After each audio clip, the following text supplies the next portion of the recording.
अगर आप भी नवरात्रि पर बिना कारण जाने व्रत रख रहे हैं, नॉनवेज और शराब 9 दिनों के लिए छोड़ रहे हैं, तो ये सब व्यर्थ है। हम काफी सालों से ये त्योहार मनाते आ रहे हैं और व्रत रख रहे हैं। ये त्योहार अलग अलग तरीके से मनाया जाता है। कुछ लोग उपवास रखकर माँ दुर्गा और उनके 9 रूपों की पूजा करते हैं, जो बुराई पर अच्छाई की जीत दिखाती है। कुछ लोग व्रत रखते हैं और गरबा और धाल नाचते हैं और खुशी मनाते हैं। लेकिन नवरात्रि के पीछे असल कहानी क्या है, ये बहुत ही कम लोग जानते हैं। नवरात्रि इकलौता ऐसा त्योहार है जो साल में 2 बार मनाया जाता है। एक नवरात्रि गर्मी की शुरुआत पर चैत्र के महीने में और दूसरी शीत की शुरुआत पर अश्विन के माह में मनाई जाती है। गर्मी और जाड़े के मौसम में सौर ऊर्जा हमें सबसे ज्यादा अधिक प्रभावित करती है, इसलिए पवित्र शक्तियों की आराधना करने के लिए यह समय सबसे अच्छा माना जाता है। प्रकृति में बदलाव के कारण हमारे तन, मन और मस्तिष्क में भी बदलाव आते हैं, इसीलिए शारीरिक और मानसिक संतुलन बनाए रखने के लिए हम उपवास रखकर शक्ति की पूजा करते हैं। एक बार इसे सत्य और धर्म की जीत के रूप में मनाया जाता है,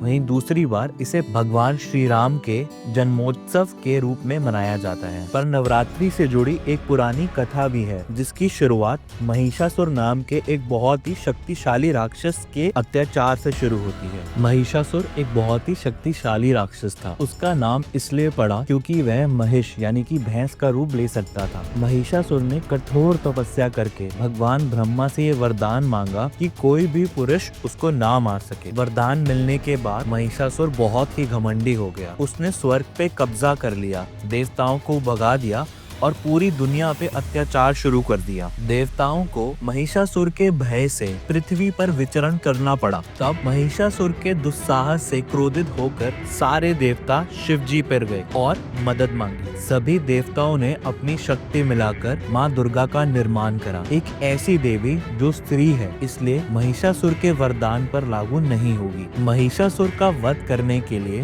देवताओं ने अपने सभी अस्त्र शस्त्र माँ दुर्गा को समर्पित कर दिए ताकि वो और बलवान हो जाएं। माँ दुर्गा ने महिषासुर से भयंकर युद्ध किया। 9 दिन तक युद्ध चलने के बाद 10वें दिन दशहरा पर माँ ने उसे अपने त्रिशूल से मार डाला। इसी कारण हम नवरात्रि में 9 दिन माँ की पूजा करते हैं और दशहरा पर उनकी जीत मनाते हैं। नवरात्रि के हर दिन माँ दुर्गा के 9 अलग अलग रूपों की पूजा की जाती है और हर रूप माँ के एक खास शक्ति और करुणा को दर्शाता है। पहला दिन माँ शैलपुत्री यानी कि पहाड़ों की बेटी और प्रकृति की देवी। इस दिन हम माँ दुर्गा से नई शुरुआत, ऊर्जा और स्थिरता का आशीर्वाद मांगते हैं। दूसरा दिन माँ ब्रह्मचारिणी यानी कि तपस्या और संयम की देवी। इस दिन हम माँ दुर्गा से धैर्य, ज्ञान और आत्म अनुशासन का आशीर्वाद मांगते हैं। तीसरा दिन माँ चंद्रघंटा, चंद्रमा जैसी घंटी वाली युद्ध की देवी। इस दिन हम माँ से बुराई से लड़ने की हिम्मत और सुरक्षा मांगते हैं। चौथा दिन माँ कुष्मांडा, ब्रह्मांड की रचयिता और ऊर्जा की देवी। इस दिन हम माँ से सकारात्मक ऊर्जा, स्वास्थ्य और खुशियों का आशीर्वाद मांगते हैं। पांचवा दिन माँ स्कंद माता यानी कि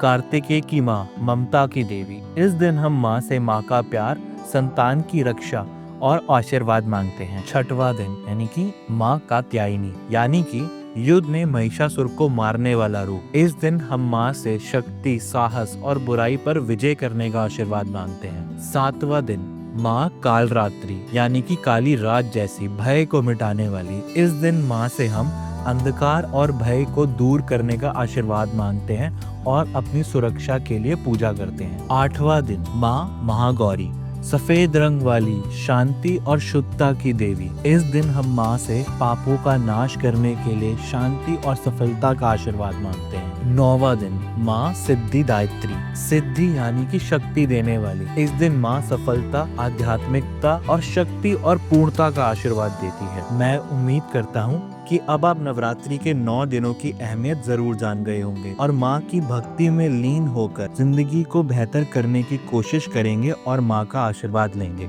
अगर आपको मेरी ये कहानी पसंद आई हो तो इस चैनल को सब्सक्राइब जरूर करें और इस वीडियो को लाइक, शेयर और कमेंट करें।